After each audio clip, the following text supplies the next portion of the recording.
to the Blessed, Noble, and Perfectly Enlightened One. Namo Sadanto Suchedo Ye Elahudi Samyao San Puto Sie.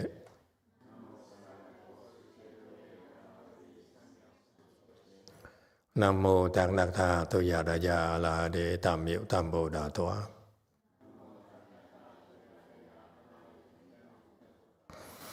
The unsurpassed, profound, subtle, and wonderful Dharma in 100,000 million aeons is difficult to encounter.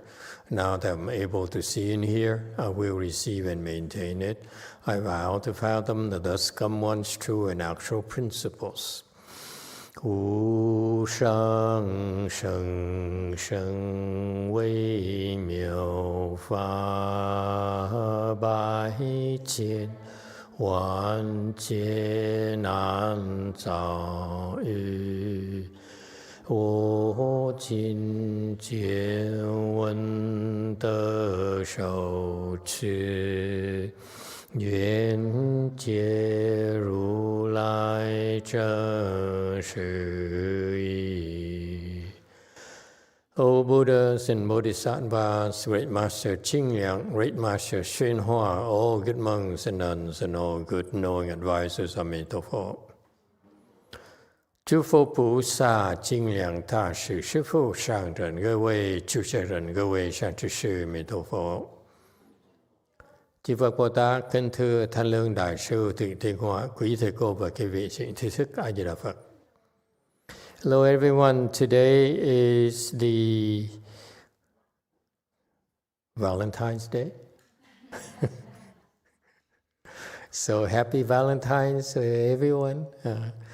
And we're here at the Way Mountain Temple to continue discussing the prologue to the Avatamsaka Sutra. Thank you for joining us. We're on slide 1260. Continuing with the commentaries that Master Thichvinhhoausa, he was talking about his left home people. Back then he sent the first wave of people to go to Taiwan to receive 4 nations, the first 5. And then I think he sent the next second wave, and then he's talking about them. These people have some hesitation, some doubts. Once they got deeper into the system. All right, so they talked about, Master Thichvinhhoausa said, you don't like it, maybe I should talk to you and ask you whether or not you want to return to lay life. There's no point in continuing to be a monk and nun if you're not really into it.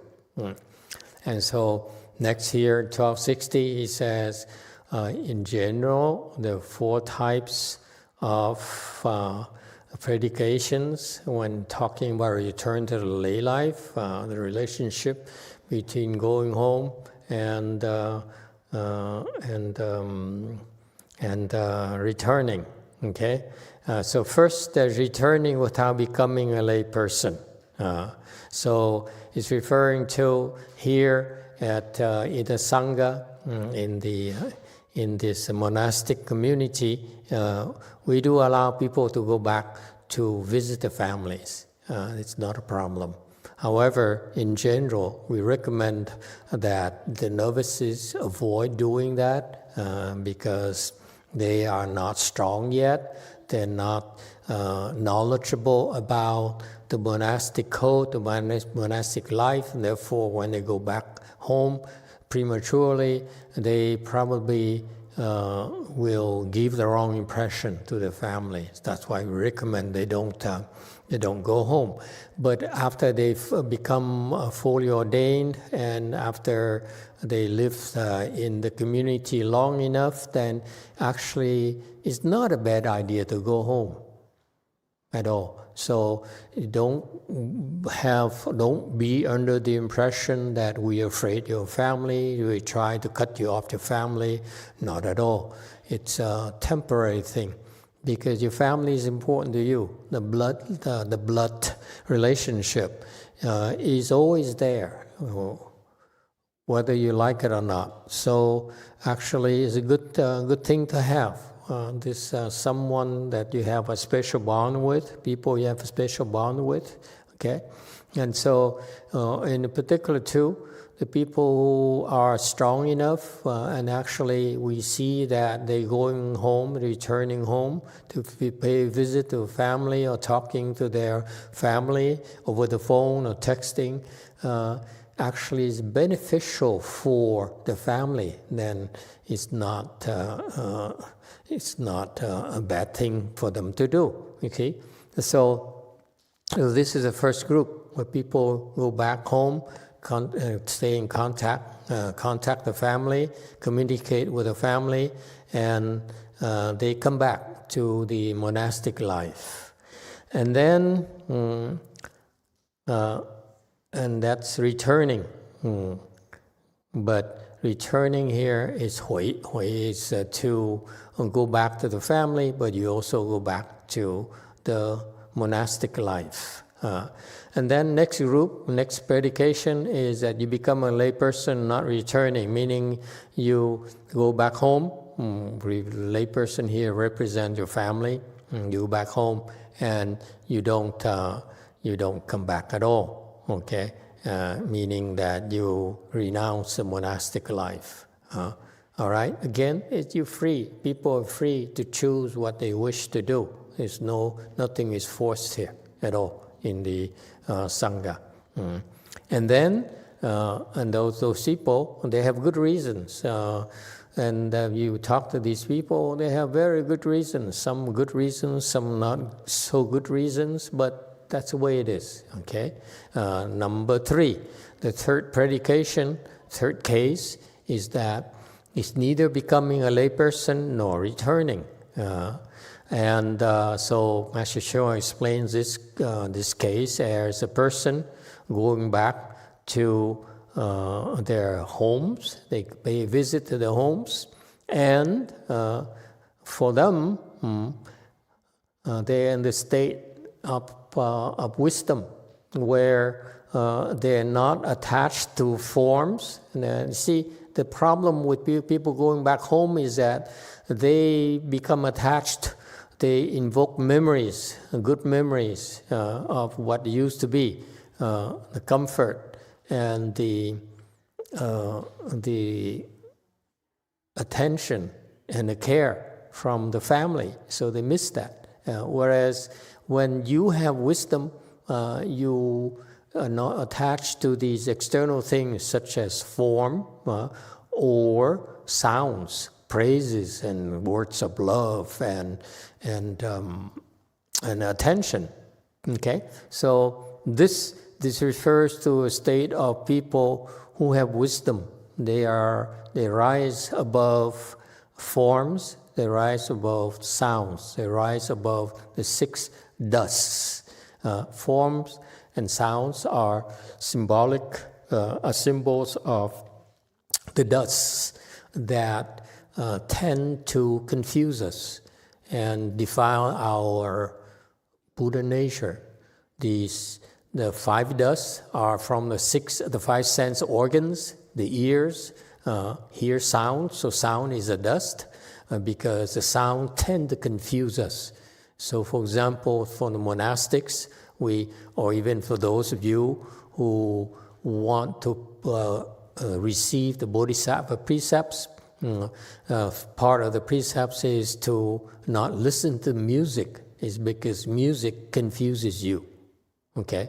This is referring to people who have no real wisdom yet. So it's best that you stay away from these who tend to confuse you, make you cover up your wisdom. After you are enlightened, after you have real wisdom, then these dusts can no longer cover you. And this is referred to case number 3 here. They are not covered, they're not confused by forms, they're not confused by sounds, they're not confused by chicken sandwiches, taste, okay? Not confused by fragrances, okay? And not confused by what else? Touch, okay? They don't have touch here, symbolizes objects of touch, in particular, the one object of touch, which is very difficult to detach from is?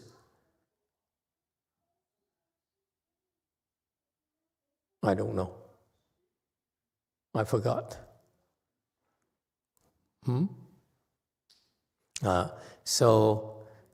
The sensual sensations that arise from touch. Okay? And that's very difficult to deal with. And then for some people, so that's why until you reach a fourth stage Arhat, you cannot rise above these sensual pleasures. You have no means to defend yourself against it, really, except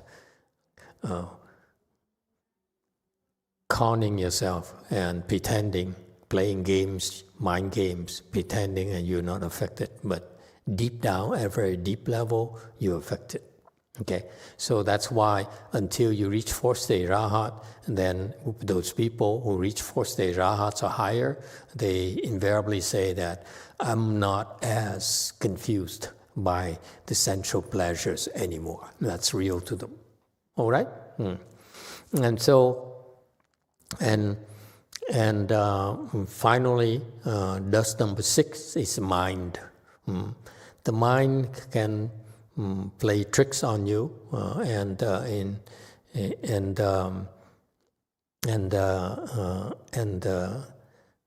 especially you stuck with your knowledge. Okay, the more educated you are, the more you become attached to your knowledge, the knowledge you acquire from your education. Okay. All right. So next line of the verse here, it says, so these people who have real wisdom, meaning fourth stage Rahats or above, higher, they are not affected by forms. They're not affected by sounds. So they are amid the dust, but the mind are not affected by the dust. They left the dust behind, like growing flowers in a well, undefiled by dust. Okay, that's possible, meaning that when you have wisdom, you can engage in the dust and not be affected. That's very important. Whereas ordinary people, they live in the dust and they don't realize that the dust confuse them. The dust accrue by layers, and the confusion becomes deeper and deeper, and they don't realize it. Whereas this spiritual life, this spiritual path here we're working on, all of us are walking, is designed to help us uncover these layers of dust that cover up our Buddha nature, that cover up our real wisdom, that prevents our real wisdom light from shining.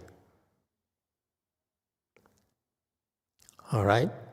So flowers here, this flower here refers to something that that beautiful nature inside of you, that once you have it, the dust can no longer affect you.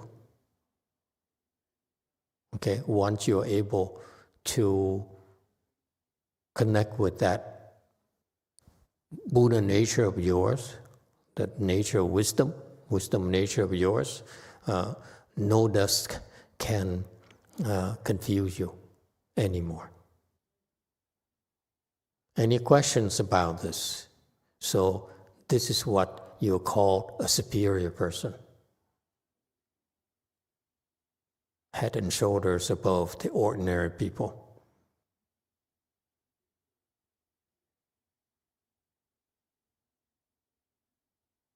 All right? And so that's the third group, where they don't really see as a layperson, or they don't see as returning. And they're free, okay? They're free to do whatever that they need to do. Yes, go forest.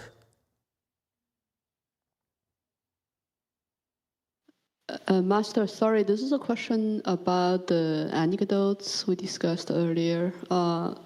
Is it okay to ask, or should we wait for next week? Certainly, you can ask. So I'm wondering if the Master Yangshan see the whisk as empty, why would he want to grab it, and why he wanted to keep it for himself? Only in that moment. Only that moment. The moment, you see, this is why he's so in that anecdote, and then people who did not participate in the prior chant class, where we discussed the anecdote, whatever anecdote was, Yangshan anecdote about the whisk, and he recounted the teaching from Master Weishan. What he learned from Master Weishan, what transpired at Master Weishan's temples, is such a cool thing. And now I think, and now that we hear, if I were to go to a PhD program, I would ask the professor that I would ask him to explain this anecdote. If he can explain it, then I would place a value in his Buddhist teachings. They have some wisdom. Okay, not just words. We have high standards, folks. Okay, we're not going to waste time learning words, empty words. All right, that's my advice to you.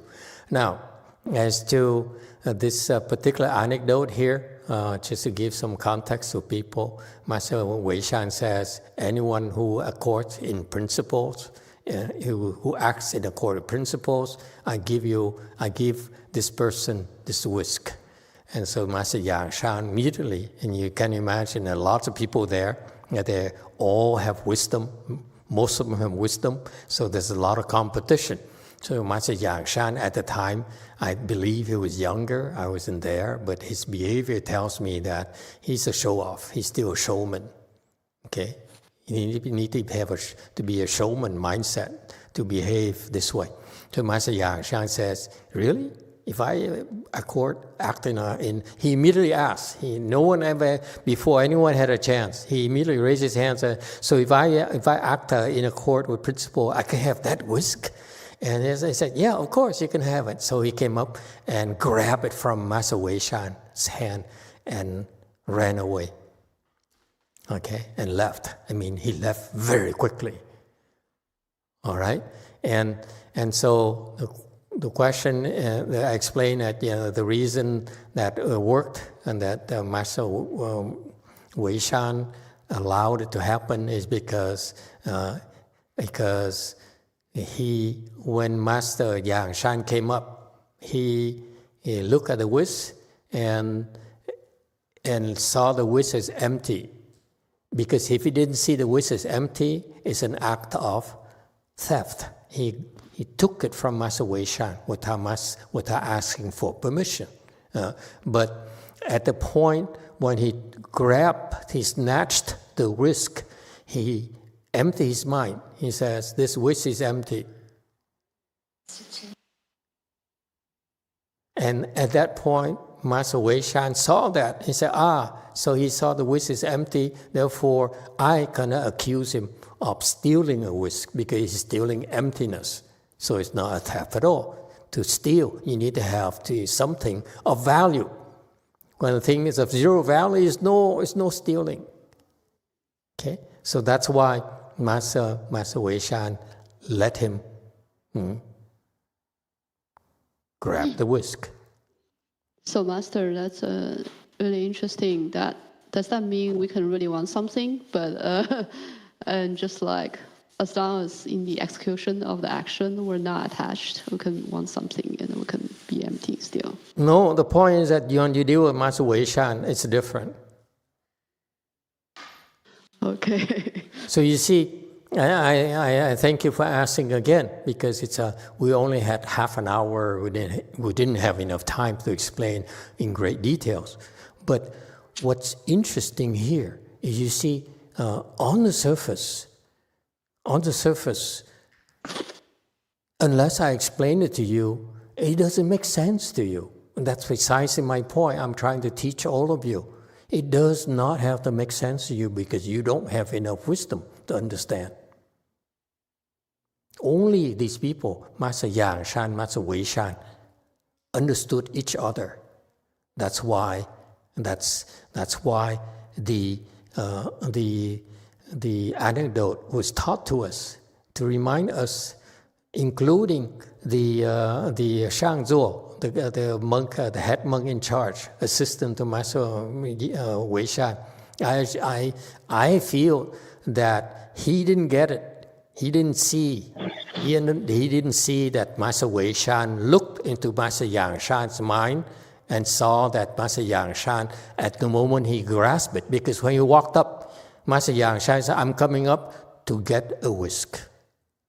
When he walked up to Master Wei Shan and said, this whisk is empty, then what are you doing walking up? You see, so for him to walk up, he says, I'm walking up there to grab a whisk before anyone else. Okay? And so he went up there. Before he grasped a whisk, if he saw that it's still a whisk, he'd be committing stealing, and therefore, because he had to ask for permission. If he asked for permission, that's too slow. Okay? So he emptied himself. He looked at the whisk and says, that's empty.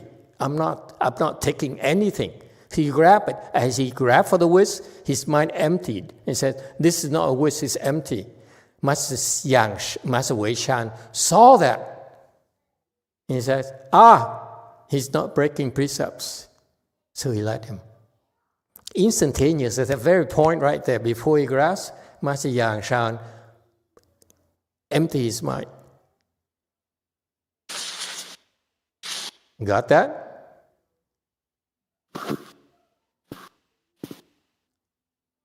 That's what happened.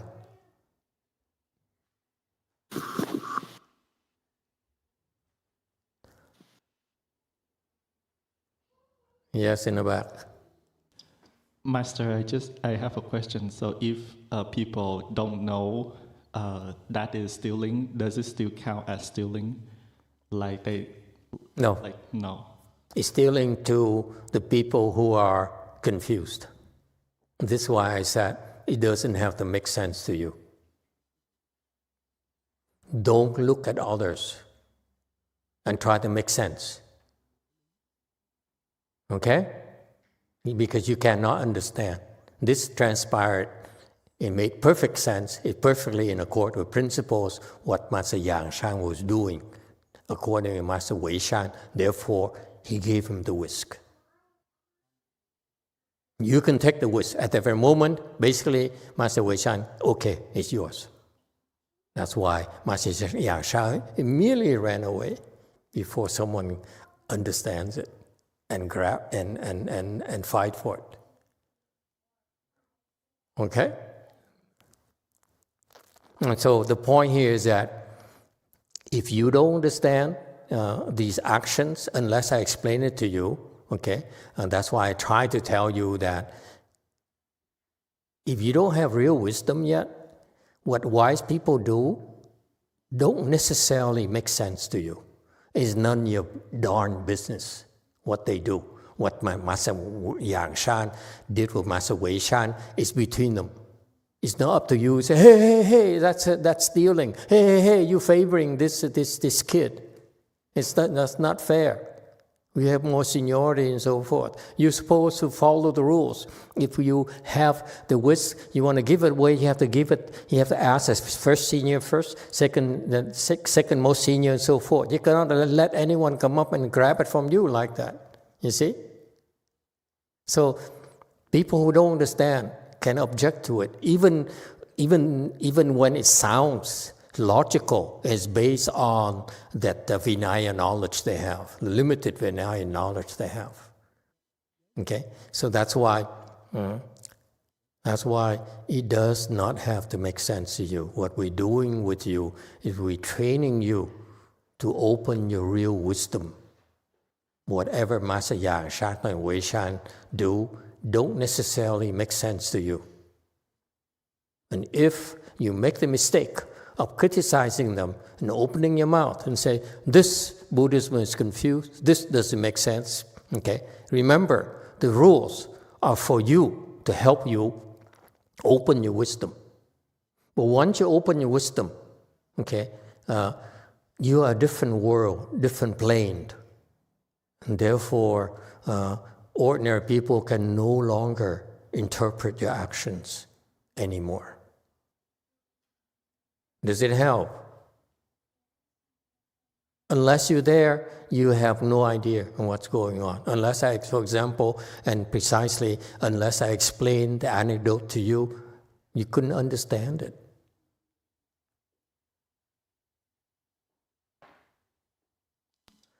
Yes, go first. Does it happen naturally because he enters samadhi at the moment? No sound? It's deliberate. Next. 마스터. Sorry.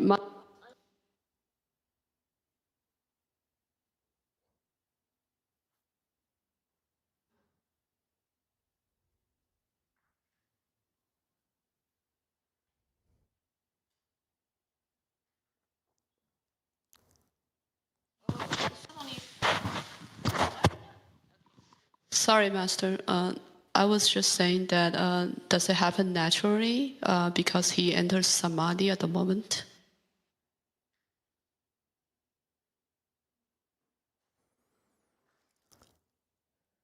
I'm not going to answer that. Next.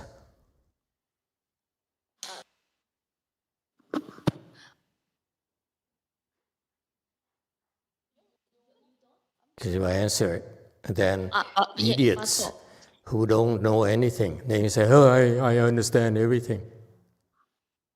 I know what it's about. You have to be able to do it, then you understand what I mean. I just only will teach you so far, so that I don't want bookworms to think they understand this. It's doing. It's not understanding. Next. 마스터, 제가 아까 참포아시아 때 질문하고 싶었는데 시간이 없어서 못했고요. 네, 상무님 여기 한번 끊을까요? 계속 할까요? You all want to understand. What I'm teaching you is that, can you do it?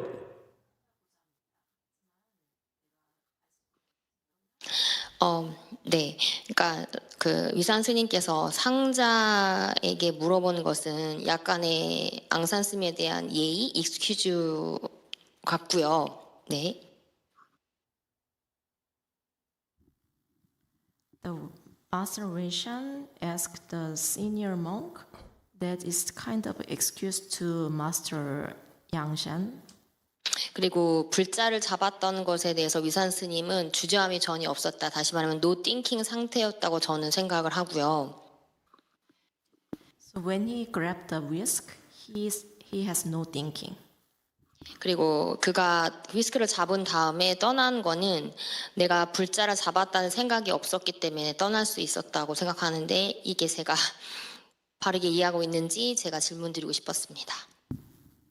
And when he grabbed the whisk and then left, because he doesn't have no thinking. Am I understand right? No. It's okay. I forgive you.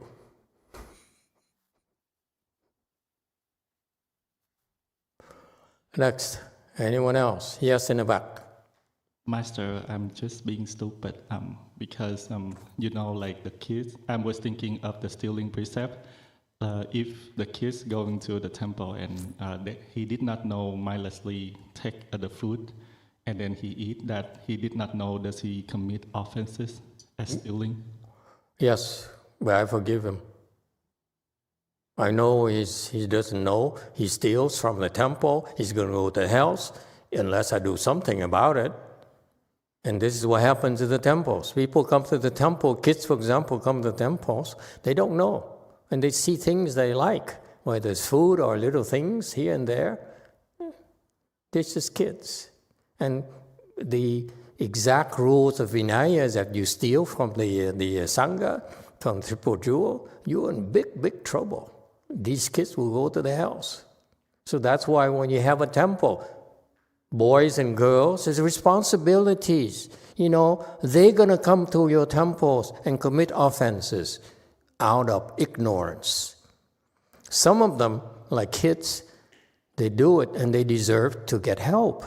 And some others who do it on purpose, they deserve to go to the hells. You have to discern them properly. That's your responsibility. It's not. Don't think of it as having a temple and having disciples and so forth. You have responsibility. You need to serve the people and protect the people who come to the temple until they have real wisdom.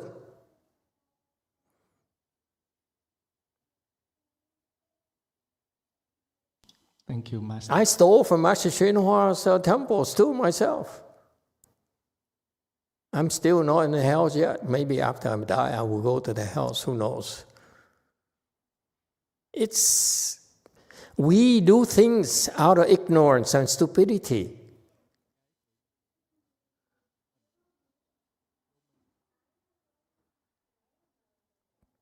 So temples are supposed to help us, not harm us. So if you open a temple, and your supporter who gave you money to build the temple, bring the kids, and the kids come to the temple and stole a fruit from the tree. That's what Vietnamese people do during New Year's Eve. Yeah? Hai Lộc Hai Em. They all go to the house, let me tell you. I was one of them. I climbed up and grabbed a tree from a temple here in Orange County, like everyone else, so that I have a good money. That year, I did not. It didn't work for me at all.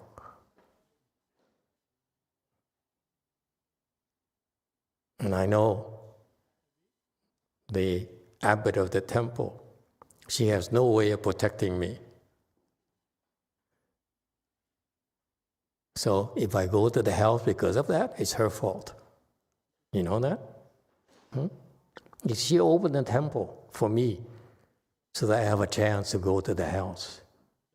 So be careful, boys and girls. It's the responsibilities. Yes, JC.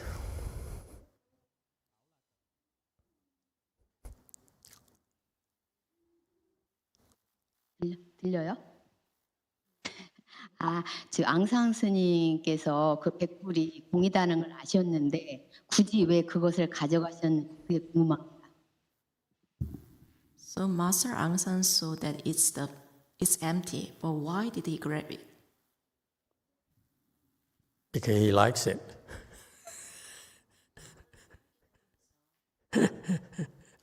Okay?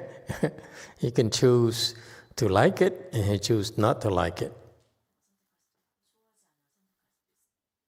He can choose to attach to it, and he can choose not to attach to it. Whereas we have no choices. We are attached. For example, we are attached to money. We are attached to fame. We are attached to love. Yes? You are attached to love for your son, aren't you? Can you let go? You can't. There you go. Anyone else? Okay. And so, the third predication here, the third case here, these people who have wisdom, they go home, they're not attached to home, they're not attached to returning at all to home or to the temple, as a matter of fact. And they are, Master Hsuan-Hua says on slide 1262, they don't have the air of a lay person at all. They are lofty. in their compartments. Actually, this is what the Hinayana people, Hinayana tend to dwell on this, this air of superior person. If you really have high level wisdom, you should disappear. You have no air of superiority. You just actually the same as everyone else. You don't stand out at all. Okay? And so, anyway, but the people who are low level, like a fourth stage arhats, they have an air of superior air to them. They are so lofty. They're so special. They're above you, above us. Because they need to be above us so that they're safe from our ickiness. Okay? So they have wisdom, but not that strong. They still have fear in them.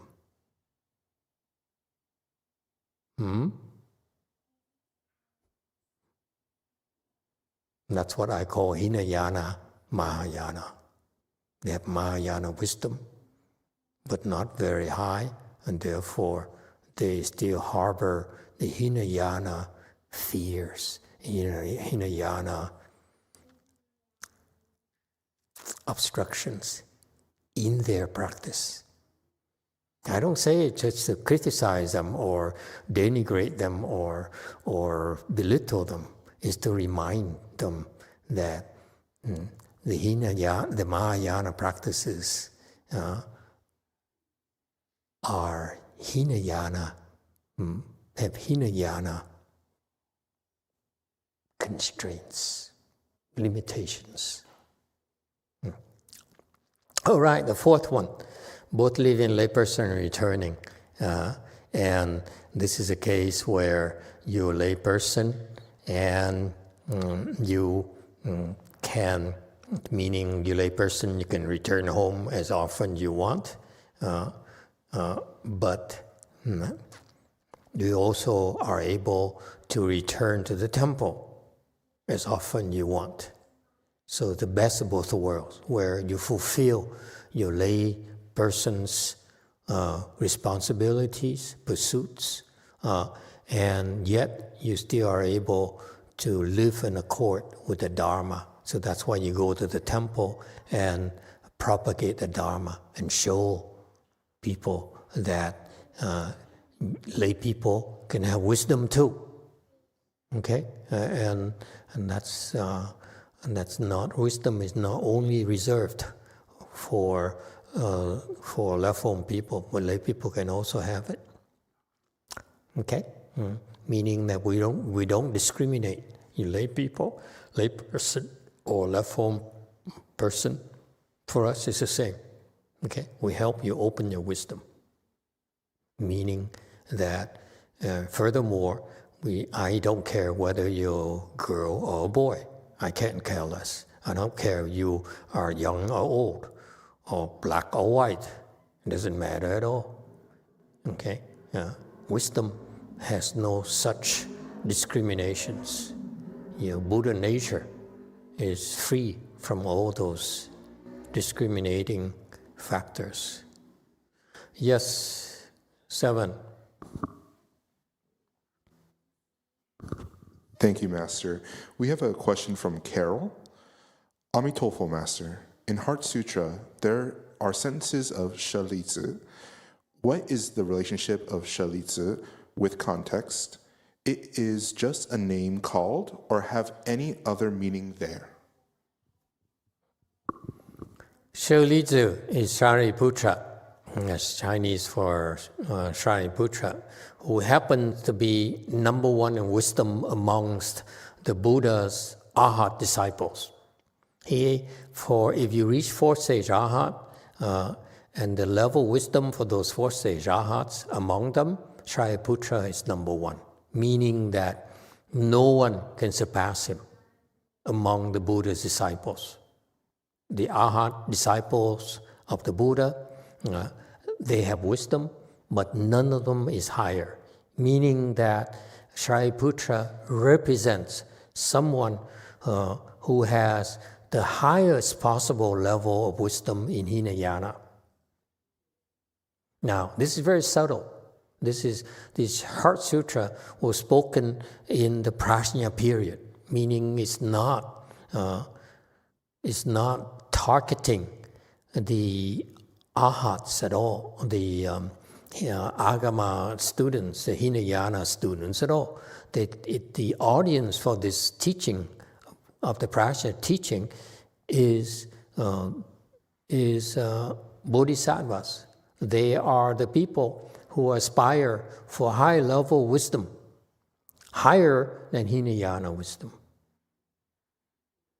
which includes Hinayana Mahayana as well as Mahayana Mahayana.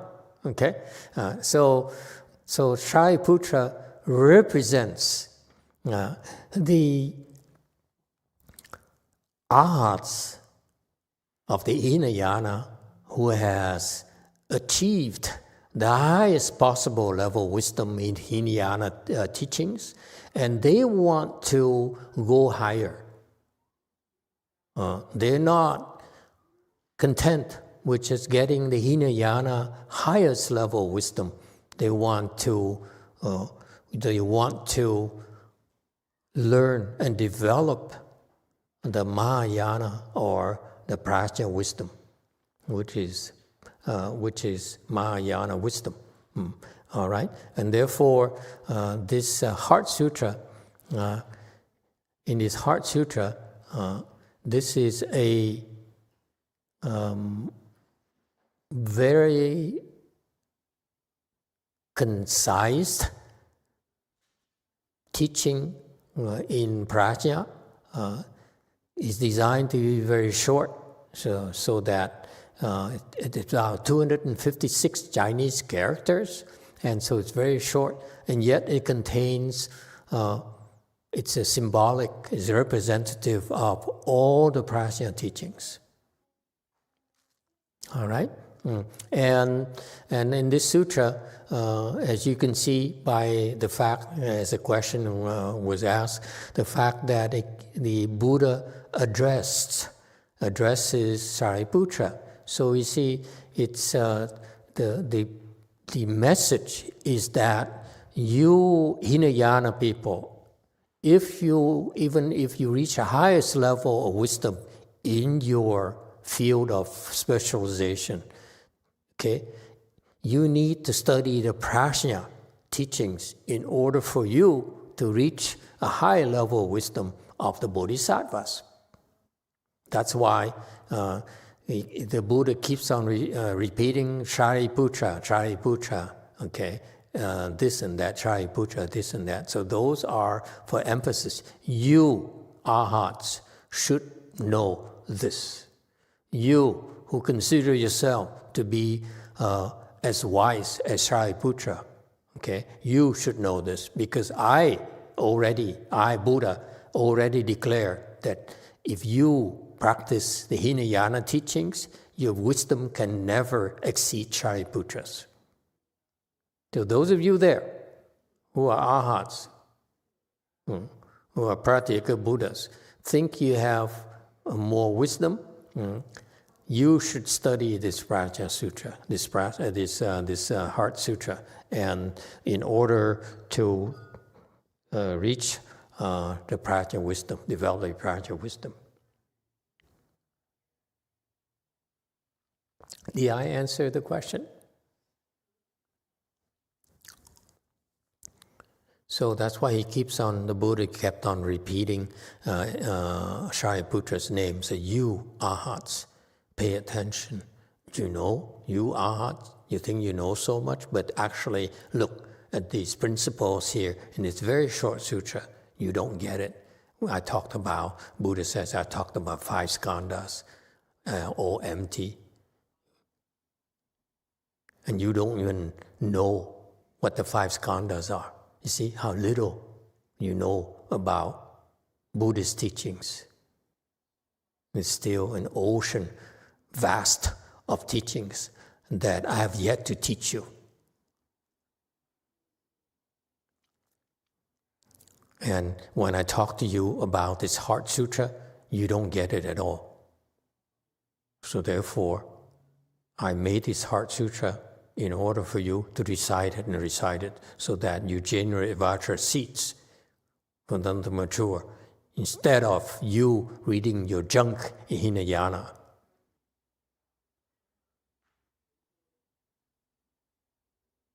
And that's the beauty of this sutra, Shariputra. You should know that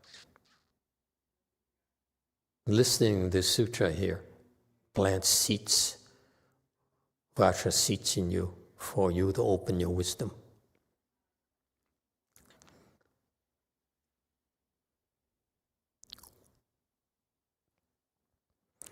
All right.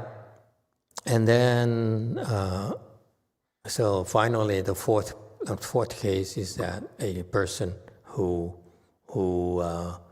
can return, who has the enough wisdom to go home, fulfill his responsibilities to his family, to his country, to his society, and then returning to the temple to practice the Dharma as well. Yes, 7. Amitofo Master, since it is Valentine's Day, I had a question about these types of lay people. Is there any guidance in Mahayana about how to be a good lay person in love?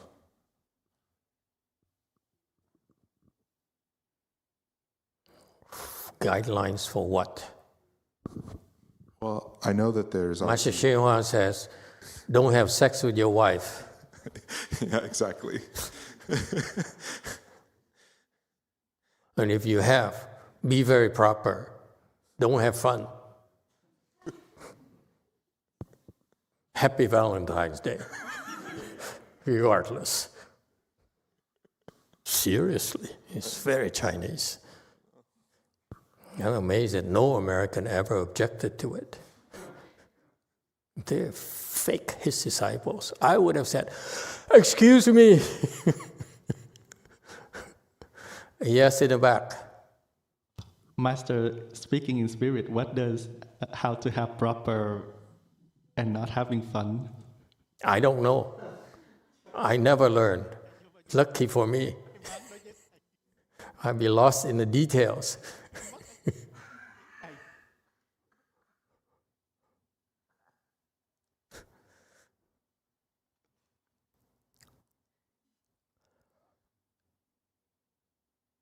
So, yeah, what do you want to know about the guidelines? What is it? Is it how many children, the frequency, or how they divide money? There's so many aspects to love. Yeah.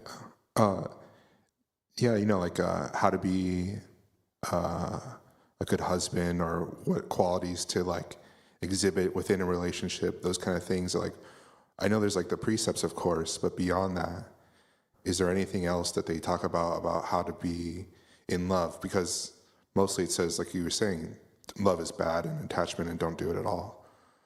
I didn't say that. I said, Master Xinhua said that. Do not put words in my mouth. True. This is what happens to me. I say this, and I said, Master Xinhua said that, and as soon as I said that, he said, Master Yonghua said that. And you don't even have to wait for AI to superimpose my voice. You know? Anyway, what is it you don't understand? The point about the Buddhist disciple is that we have obligations to our family, and we take it very seriously. And unlike the Chinese, I feel that part of it is sex as well. Now I lost some disciples.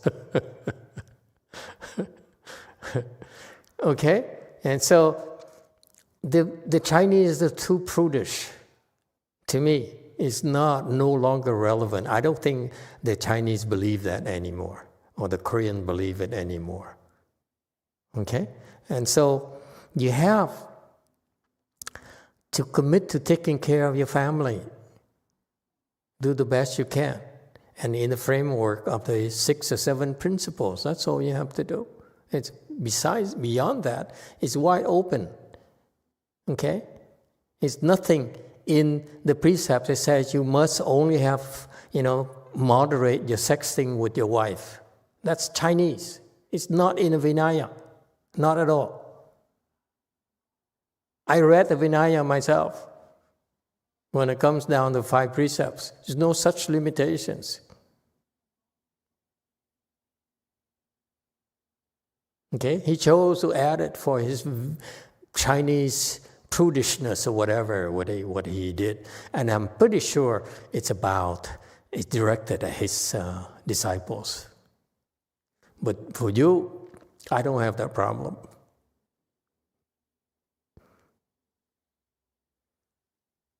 Okay? What else you want to know? Yes, in the back.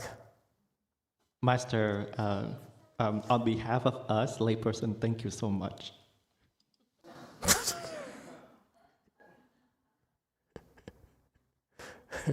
Now I'm going to be branded as heretic and lose Sanghan. Who cares? Okay, as long as you become enlightened, that's all I care about. What other people think, they're just jealous, losers.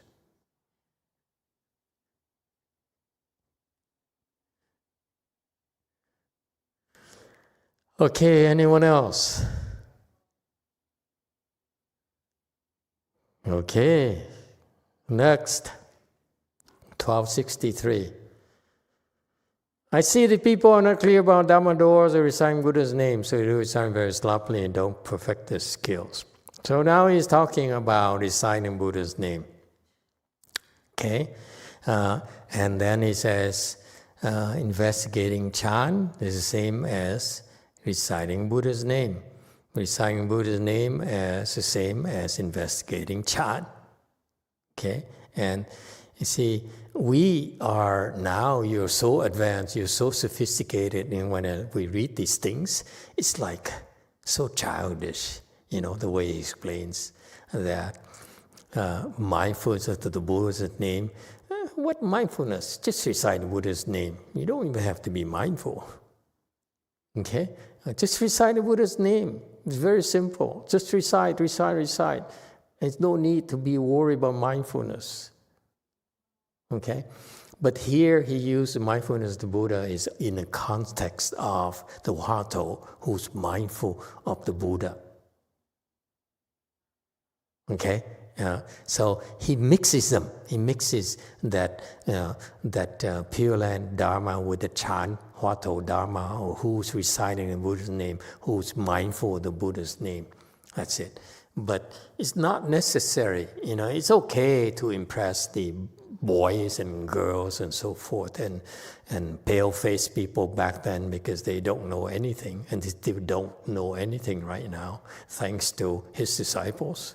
Okay, and so that's why he talks about that they're the same. Mindfulness and Buddha is the same.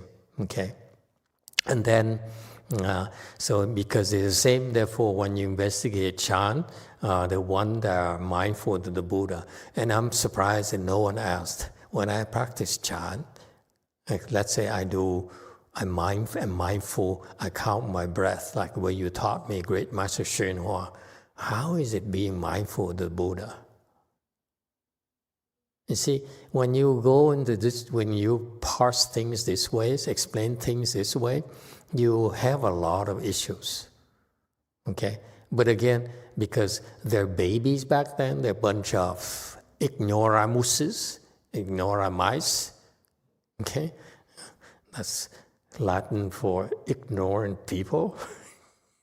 They didn't ask him, so he could go on and on about this.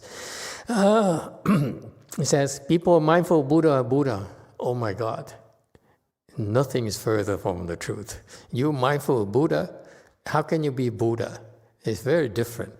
And whereas that cannot be said of those who investigate Chan. Okay? The reason is that when you're reciting Buddha's name, Namo Mithapa Buddha, then the only thing in your mind is Buddha. Eventually you'll become a Buddha. That's a long, long time, boys and girls. You can recite the Buddhas for a long, long time, 20 years, 30 years, 20 lifetimes, 20 million lifetimes. Maybe then you become a Buddha. But he's talking to these babies, these people who, this is oversell to me, okay? These primarily Caucasians, hippies who are a little bit high, like hippies used to be in that era, 1971, 72 in San Francisco.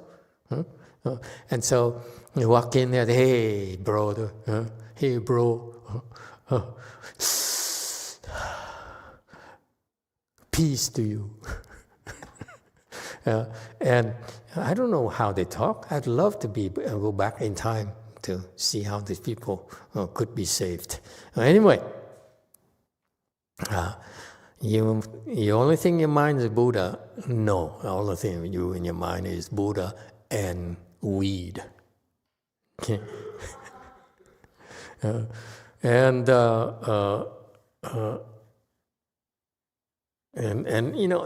it's a little bit childish the way he explains here. But it's okay. You have to understand the Dharma. You cannot shine a light on the Dharma in an unreasonable way. You need to understand the Dharma is given to the audience. The Dharma is spoken for a specific audience. And at the time, I will submit to you that I feel Master Shenhua teaching skills are not quite there yet. That's why he spoke. The way he explains the Dharma here has so many holes that is so inaccurate that it's dangerous. Okay, but for that audience, for beginners, it's a good thing. It's not a bad thing. Okay, flower opens and one sees the Buddha. This, that's what they all talk about. This is what happens. You get to the Pure Land, and the good quarters. Like you go to our quarters. When the Buddha brings the flowers to our quarters, the flowers open. You see the Buddha. But when the Buddha, when your flower opens at different quarters, you may not see the Buddha. Okay, and so you see he refers in one particular case. Those investigators, they're looking for Buddha, wondering who's reciting Buddha's name. You see, I told you, it's about that's in that context. He at the time, I think he was trying to impress people who practice Chan by teaching Hua To. And I have the luxury of telling you that I practice Hua To, I practice all the stuff, and I feel that Hua To is such an inferior Dharma door. So inferior. Because I know one person who practiced Hua To became enlightened, and then he gave up and said, this is too slow, too impractical. It's not for the 21st century, folks. Okay? Anyway, so at the time, 71, so how long ago? 50 years ago. This is a long, long time ago, half a century ago. Hua To is still like the premier Chan Dharma door. I don't mind telling you, from my time on, I'm the one who will advocate Hua To is so Dharma. Okay? Chan has so many more Dharmas, much faster, much better, much more powerful. Hua To is, a case in point, Hua To is an inferior Sutton Dharma. You understand certain dharmas, then you see the Hua To is rather slow. Yes, to Master, is Amita Bull the same as Amita Pho, or is Amita Bull, is that Korean?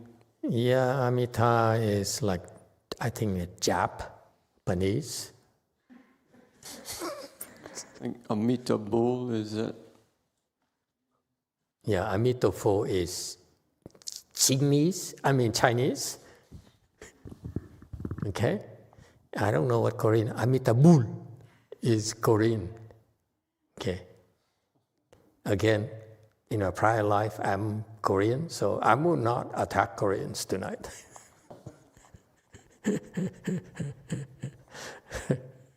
Okay? Who's mindful, reciting is who is what they keep looking around and say, again, this Huatou instruction is really, really no good, to be blunt with you. Okay? When you're mindful Buddha will come back to your nature, you don't have to search outside. Okay? Yes and no. But anyway, I don't explain things this way. Again, I don't think his explanation was, his skill as teacher were not that polished yet, if you will. It's 50 years ago. This is like 30 years before he died, so he still had a lot to learn on how to teach Americans. Buddha recitation session held for that entire week. You don't have any other false thought. You're just mindful Buddha, then you become one with Buddha. Yeah, it's false advertising. You can do that, and you're sure you're born in Western Bliss Pure Land. Yeah, if you're one with Buddha already, why do you have to be reborn in Western Bliss Pure Land? It's because you know one of Buddha, that's why you have to go to Western Bliss Pure Land. If you want you're one with the Buddha, you don't need to go to the Pure Land. You can go anywhere you like. Okay? Again, that's my perspective. But for him, for the, pale-faced people, you should be happy you can go to the Pure Land. Yeah. It's like talking down to you people. So to me, I find it, not acceptable. Okay? So it's a wonderful Dharma door, reciting Buddha's name. What do I investigate in chant? You may ask. It's good practice too. You have to suffer. Now, I like this. He's very good in chant. There are certain things in chant it's fantastic. Okay, the foundation he teaches about chant is so good, the way that no other chant master teaches or dares teach after he left. No one dare teach the way he does, by the way. Okay? None of his disciples, none of my generation will dare teach his way. You have to suffer. Okay? When you teach chant, you have to listen to Master Hsuan here. When you have to practice chant, you have to listen to Master Hsuan. This is fundamental to cultivation. You want to cultivate, whether it's chant, whether it's Pure Land, but more so in chant, you have to suffer. You're not suffering, then they're treating you like, like a baby. Okay? You're grown up, I've talked to you like a grown up. You have to suffer. You're not going to tell her you have to suffer. You say, okay, some candy, just have fun, and so forth. Because they're babies. They're young. They don't quite understand yet.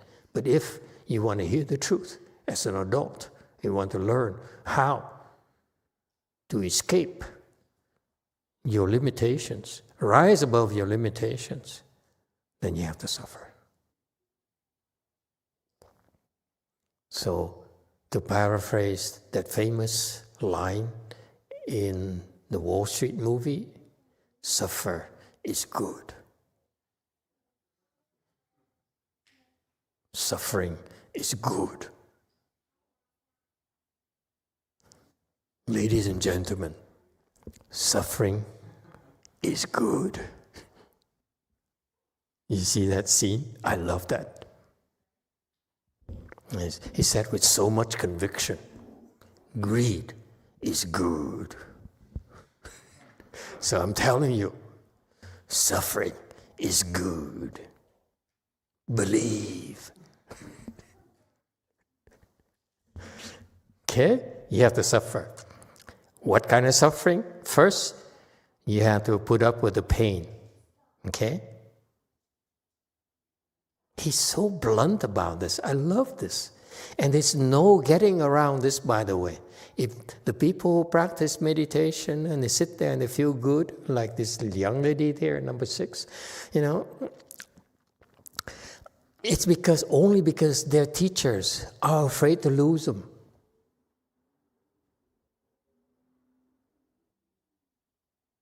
Yes, 6. A Di Đà Phật thầy, con muốn hỏi là buổi sáng nay con thường trước khi con dậy sáng sớm con hay trì lăng nghiêm á, thì trước khi trì lăng nghiêm con thường hay niệm Đức Bổn Sư Thích Ca Mâu Ni Phật 3 lần, xong rồi niệm chú xong tự nhiên hồi sáng này con niệm Đức Bổn Sư mà con nhìn cái hình ngài cái con niệm hoài, con cứ niệm Nam Mô Bổn Sư Thích Ca Mâu Ni Phật, Nam Mô Bổn Sư Thích Ca Mâu Ni Phật. Con niệm một hồi sau tự nhiên con thấy con đau ngay cái chỗ này quá, cái tự nhiên cái đầu con tự nhiên con nói chết rồi, để mai hỏi thầy có bị lọt vào ngũ ấm ma không, cho nên con hỏi thầy không biết sao nó bị đau vậy, cái con ngừng.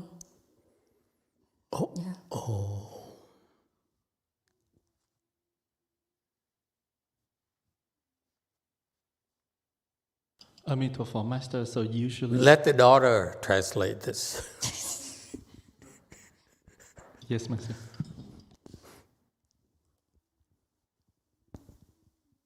I hope she was listening.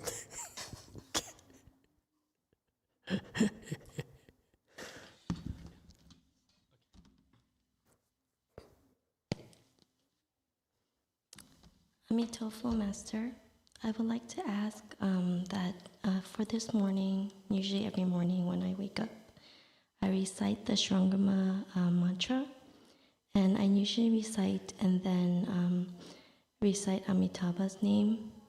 But for this morning, I looked up at the altar and recited Shakyamuni's name 3 times, and then I felt a pain in my head, and I told myself to remember to ask you. When I saw you, I'm like, oh no, I don't know if I fell into or encountered the 5 Ngoam demons. Skanda. 5 Skanda demons. That's what I wanted to ask you today. Hong, what did she miss? What did she leave out? What I miss? See, Hong's very detailed. He writes down whatever he hears first to make sure he misses nothing. That's why I'm checking.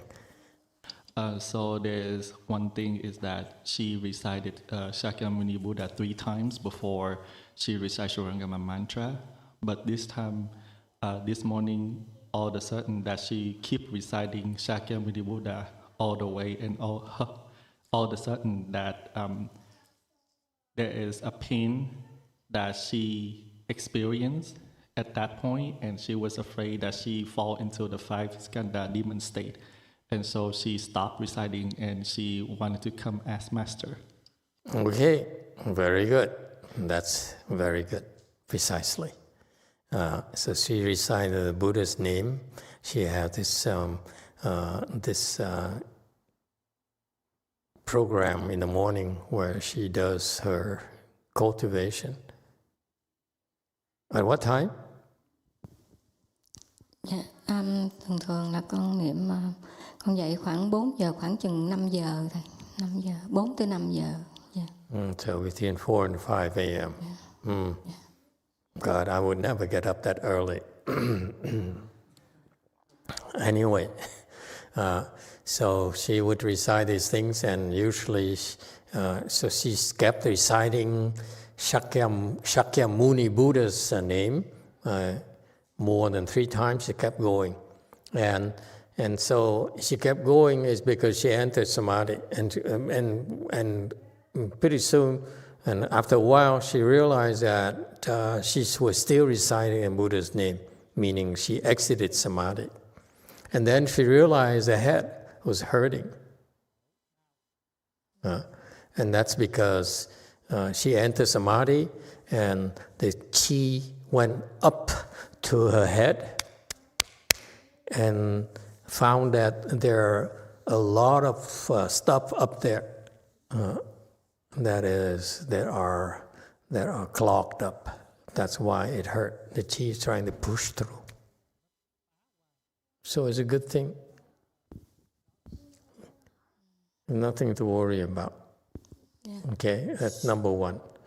Number two, you don't have to be so fearful because the Vietnamese people, they tell each other to avoid meditation because it's very easy to enter demonic states. So it's a good thing that something is unusual happens, you should ask someone, okay, before it gets any worse. That's a wise thing to do if you have improper foundation, no good foundation, and you have no one to guide you. Okay, you don't have to be scared anymore. If you practice according to the things we teach you here, there's no need to worry about it. You should not stop at the first sign of something not going right. You should continue and ignore it. Okay, it's no big deal. The pain and whatever is not a big deal. Because it's like Master Srinivas says here, you have to suffer to endure the pain. All right? Dạ, con cảm ơn thầy. A Di Đà Phật. Okay. Thank you, Master Amitofo. And then you have to suffer, and then you have to make sure that all times you're not having false thoughts. Okay? What he's not saying, what he is saying indirectly is that having false thoughts is actually a form of suffering. Okay? Those thoughts that come up in your head when you meditate is a form of suffering, is a form of harassment, and that's natural. So what he's teaching you here is endure. Don't bitch and moan. Oh, why does it keep on coming? Why I've been practicing so long, it still come up? Shut up, endure. Don't be such a crybaby. Suffer.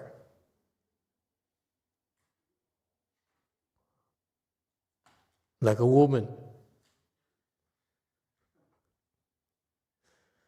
You compare the two, chant is harder than reciting Buddha's name, which you can do anytime, anywhere. Yes, it's true. Chant actually is more demanding, requires more dedication. Whether the Pure Land Dharma door reciting Buddha's name, you don't have, it's not as demanding in terms of requirements. Okay. Because the purposes are different. When you're mindful of Buddha, Buddha will be mindful of you. That's correct. When the two mindfulness merge, you become Buddha. Yeah, right. When do they merge? I don't know why these people never ask. When can I expect them to merge? Because I'm so Americanized. When you give me something, you make me a promise, I ask you right away. I said, so how long will it take before they merge? That's why, I'm prepared for you, for Americans, to ask me these types of questions. You want to ask a 7? Okay, don't ask. Go ahead, 7. Thank you, Master. First, I'll ask this YouTube question. Daniel 7 asks, Amitofo Master, is there a difference between karmic creditors and enemies? Thank you, Master. They're similar. Don't worry about it. Enemies are basic karmic creditors.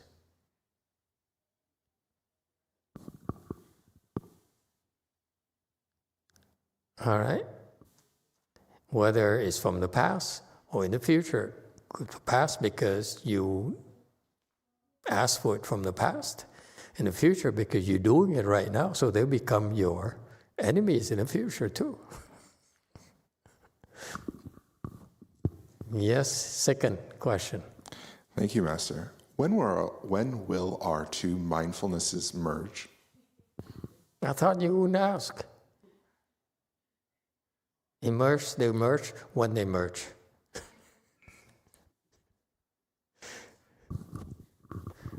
They will merge naturally.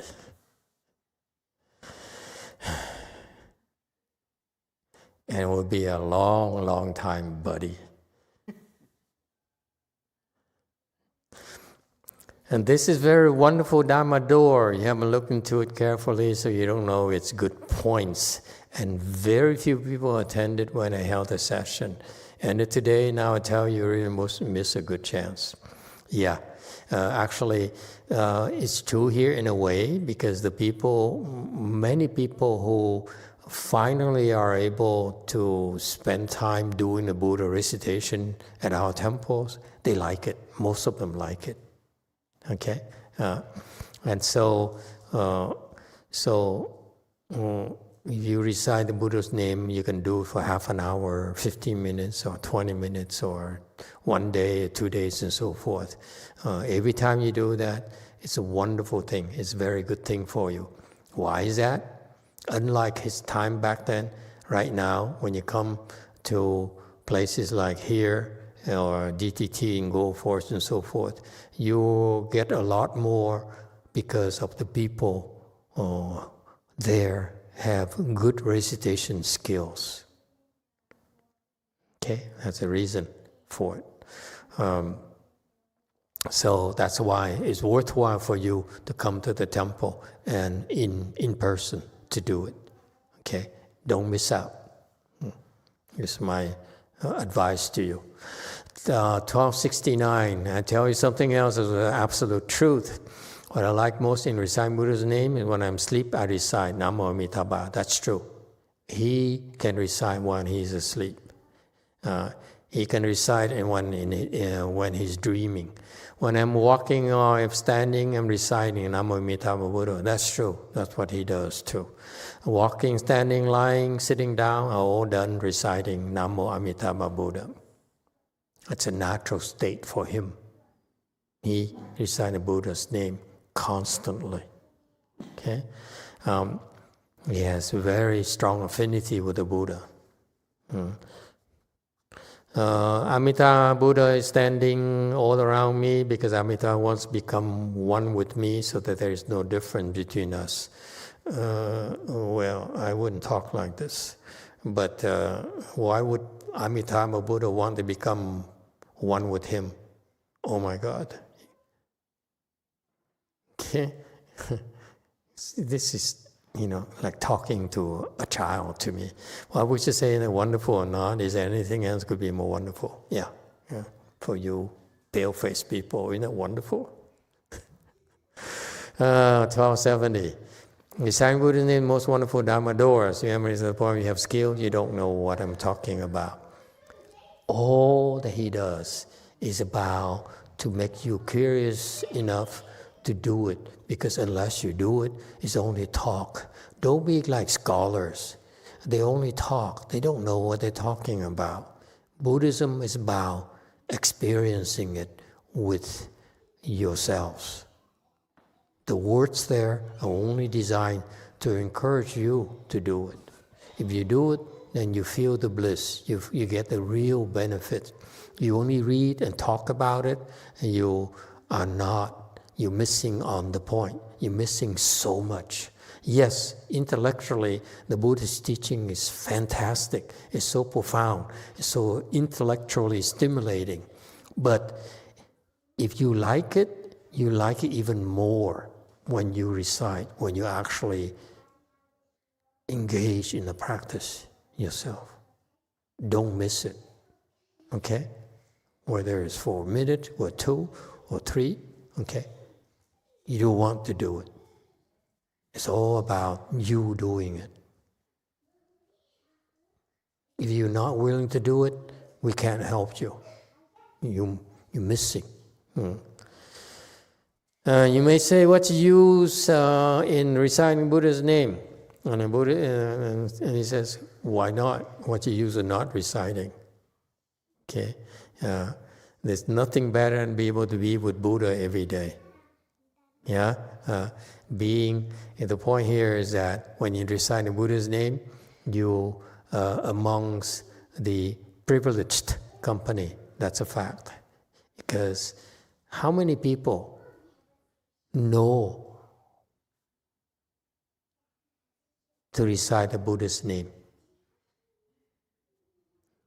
And here in particular at Master Hsuan-Hua's temples, how many people can be reciting at his temples? Not many. Okay? And so what I want again to stress for you is not just talk. You have to do it. You have to do chant. You have to recite the Buddha's name for you to get a taste of cultivation.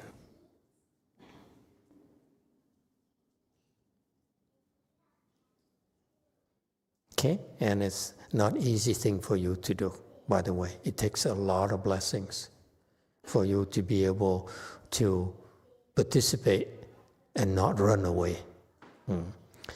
All of you think it over. How many places are there where the Buddha recitation sessions are held? Nowadays there's a lot, but they're not the same, okay? Not in America, in the entire West. There are few such places. For constantly looking at history, there aren't any. At the time, 50 years ago, there weren't many places. Certainly none of the caliber of Master Hsuan-Hua's way places. Now you have a chance, you missed it. So next year, make sure you come back, okay? Just do it. Okay, it doesn't look like I can finish here today. So let's stop here tonight. Thank you, and we'll continue next time.